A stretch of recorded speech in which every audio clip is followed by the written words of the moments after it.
Another weekend, another UFC card. This one is from London, England, the O2 Arena, where Leon Edwards appears for the first time since losing his welterweight title. He's taking on the number 5 ranked Sean Brady. It's a big one at 170 pounds, and as always, we are here to talk about it from a gambling perspective. Hello, everybody. Brett Okamoto alongside Ian Parker, our resident expert on all things betting, props, parlays. He's got you all covered. We're going to get to this card here in a second, but first, we are going to look back at last week. How did we do at the window, Mr. Parker? Unfortunately, we had just a one-unit loss. We were looking really good, and then Telesky dos Santos got sent to the Shadow Realm, and Marvin Vettori, we thought in round 3 he was going to put out Delise Day, and then he just let the fight go. We hit our Parker's premium play. That's been really hot. So if you've been tailing that, good on you. Hoping to keep that going this week. And my parlay, man, has been cursed. One leg losing. It's been insane. We got to get that back on track also. So that tallies up for a win. Yep, no worries at all. Our first losing week here in a while. We had been on a hot streak here in February and March. So let's get right back to that. And again, we will look at this main event here on ESPN Plus. Is going to be a special start time. 4 Eastern is the main card, and you're going to find Leon Edwards, who I think in this one, Ian, the way I'm breaking this one down is, do you believe that Leon Edwards was a lesser version of himself in his last fight because of the time difference? He has said that he never felt comfortable. He did not look good in that fight against Belal Muhammad. If you believe that that had a big deal to do with his performance, then you probably like him at plus 135. If you think he's making an excuse, maybe you like Brady here at minus 160. All right. Well, first off, I do find it to be a weird excuse, being that he lives over there and Belal had to go through the same stuff. And look, we just know with Leon, I mean, look, he didn't look great against Colby Covington. He didn't look great against Usman in that second fight. And in the first fight with Kamaru Usman, he was losing the whole fight until he landed one kick. He just does not do well against guys that can pressure him, put on the pace, and wrestle and grapple him. And look, Belal was able to use the striking to set up the wrestling, and Leon just gets demoralized. He looked at it in the Usman fight until his coach really got him going to the knockout here. Brett, I think this is probably the worst case scenario matchup for him outside of Belal to come back from after that type of fight. I thought the Jack Della fight was much better for him. It'd be a striker's delight where Leon could utilize his leg kicks. Here, he's going against someone, Sean Brady, who his striking is okay, but his grappling, his physical strength is known amongst the fighters as one of the top. If he gets Leon down, gets on top, Leon's not getting back up. I'm going to have a hard time taking Leon here. Like, don't get me wrong. He's one of the better strikers in the division, but he lacks that aggression. He lacks that sense of urgency, and he tends to get off to a slow start. If he loses the first 2 rounds in a grappling match to Brady, I don't think he has that miracle kick to come back later on. So I'm going to go with Sean Brady here. Brady has the cardio. He's got the wrestling. He's got that submission game. And physically on the ground, from everyone I've spoken to, and you probably have heard this too, when he's on top, he is like a silverback with that strength, and you just don't get back up. So I think Leon, if he doesn't get that going early, I think he's going to be in trouble here. So I'm going to go with Brady. Yep, worth noting that this was, I guess, technically a short notice fight for Sean Brady, although it was announced 1 month ago, so he did have a pretty good runway for this critical 5-round fight against Leon Edwards, the former champ. Let's move to the co-main event. You got Jan Blachowicz, another former champion. He's taking on Carlos Ulberg. There has been some interesting line movement in this one, so I'll let you speak to that, Ian, what you're seeing there in terms of the direction this thing is moving. But right now it sits at minus 300. Carlos Ulberg, big-time favorite over the former champ. What do you think? Yeah, I don't really understand that. I understand that we haven't seen Blachowicz in quite some time, but Ulberg has not fought someone like him. So unless Ulberg gets that early knockout, I think Blachowicz is a more than a live dog here, and I have no problem taking him. I think on the feet, Blachowicz is a better striker. Ulberg probably has a little bit more power there, as we've seen in his knockouts over Alonzo Mendenfield and so forth. But Blachowicz also has a wrestling ground game. We don't see it very often, but he does. We saw it against Poatan in that first fight. When they did fight, he was on top the entire round in back position. Ulberg is not really known for a guy who could create things off his back. So I think Blachowicz is going to do what he did in the Israel Adesanya fight. I think he's going to lean on his grappling, use his striking to make that a threat, get inside, and once he's on top, I don't think Ulberg's going to have the answer here. I cannot justify that 3-1. Blachowicz is not someone who gets knocked out so easily. He's got very good durability. He's gone the distance with Ankalaev. He's gone the distance with Pereira. I am going to take the underdog odds here. Let's go with Blachowicz to get the win.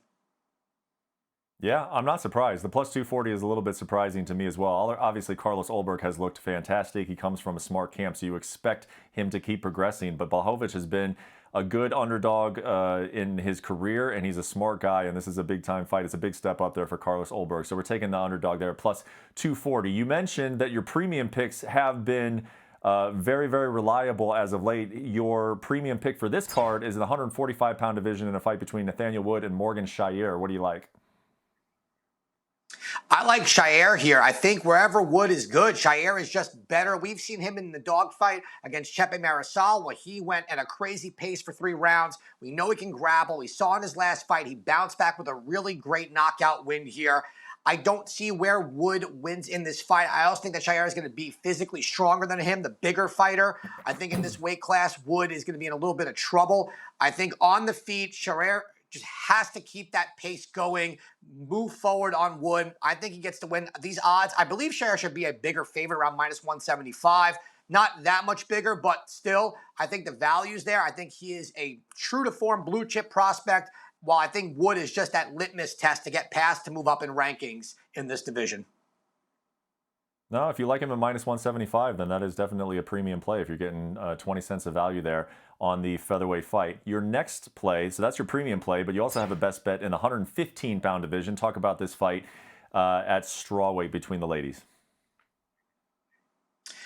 Look, normally I don't like to touch fights at this level when it comes to the women because, as we've seen, the fights usually go the distance here. But Shauna Bannon is going to be competing against someone who is primarily a striker, and Bannon is an international kickboxing champion. Just got her purple belt in jiu-jitsu, so she can take this fight to the ground unless she gets knocked out, which we don't see this very often. Although, of course, last week happened back-to-back fights.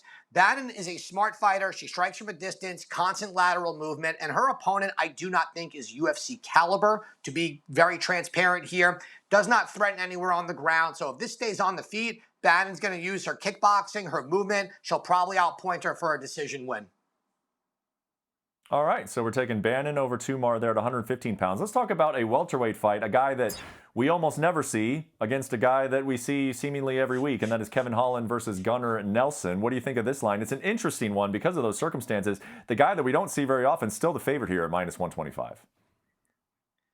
And not to mention, he's talking about maybe retiring, maybe not retiring, which we don't ever like to see. And Kevin Holland has not looked great at all. It has literally looked like he showed up for a paycheck to be active in hopes he gets a win, but he's just not looked good here. So normally I would say, hey, look, Gunnar Nelson may be a good play, take him by submission. But Brett, there's a chance that Kevin Holland can keep this on the feet and knock him out. So I'm going to go with a different route here. Give me under 2.5 rounds. I do not see this going bell to bell. It would not shock me if Nelson takes the back and subs him in round 1 either.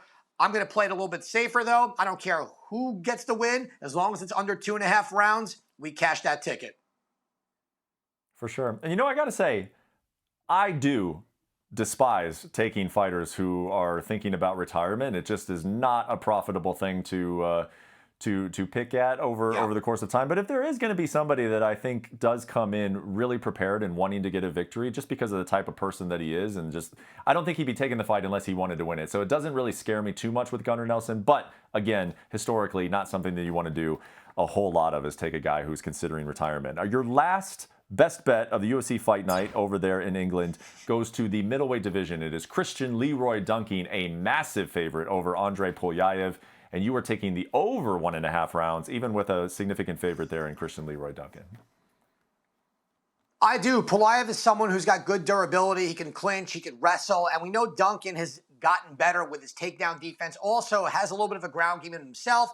Tends to strike from a distance. I think with his last couple of fights where he's taken some damage, and when he fought Gregory Rodriguez, I think that was a rude awakening for him because he was the favorite there, and he just got taken to town every single way that fight went. I think there's going to be a little bit of hesitancy here. I think he's going to need a round to get warmed up. And I think Pulaev is going to try and close the distance and turn this into a clinching grappling fight. When that happens, that clock ticks.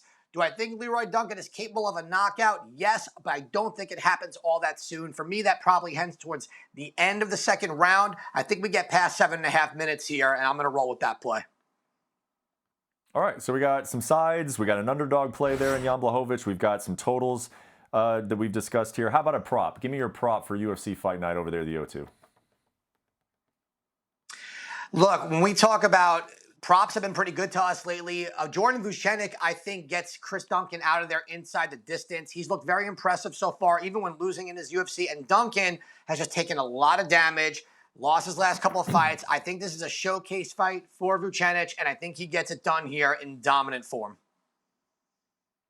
All right, that will wrap us up on the best bets and the prop, and we're going to take a quick look at those, make sure you're all squared away for UFC Fight Night. The premium play, which is the one you've been wanting to tail the most as of late, we're taking Shire as a minus 155 favorite. Ian told you that he liked it closer to a minus 175, so good value there.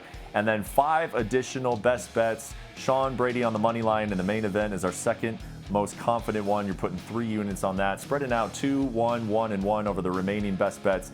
And if you feel a little frisky and you want to put these all together in a 6-leg parlay, feel free to do so at plus 3,600 odds. Nice recap there on the main card, the best bets there, Ian. And from there, you can put all those together in a parlay, but we've got you covered on some other on parlays. And the first one is the long shot parlay. Where are we going for the long shot parlay this weekend? This one, we're going a little bit of a mix here. We're going to go Alexia Dinero to win by submission over Meatball Molly McCann. We've seen Molly succumb to that armbar before. Dinero is a good submission specialist. Moving on to Vucenic. We have him as our prop tonight inside the distance. I think he can do it by submission. And we mentioned Shauna Bannon.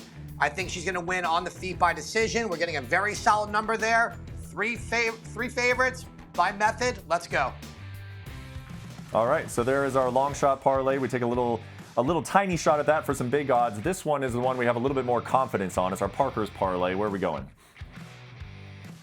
Look, chalky it is, but I need to get this going with a streak. So let's go with Vucenic. I mean, we got him across the board here. Mick Parkin and Marcin Tybura over 1.5 rounds. Fletcher and Loughran over 1.5 rounds. And Gura making his return at minus 450 at plus 149. Let's go. Yep, let's go is right. Another big fight night card over there in the O2. A very, very important fight for Leon Edwards and Sean Brady. Leon Edwards kind of got to show something. To your point, man, even the fights that he won against Colby Covington and Kamaru Usman, not the most impressive performances. He's back in England for the first time since losing his title in July, so you know he's coming very, very motivated, but coming against a tough stylistic matchup in Sean Brady. Thank you so much, Ian Parker. Make sure you're following this man on X. He's giving you betting advice while the card is ongoing, and enjoy the fight. Special start time, ESPN Plus. We'll see you next week.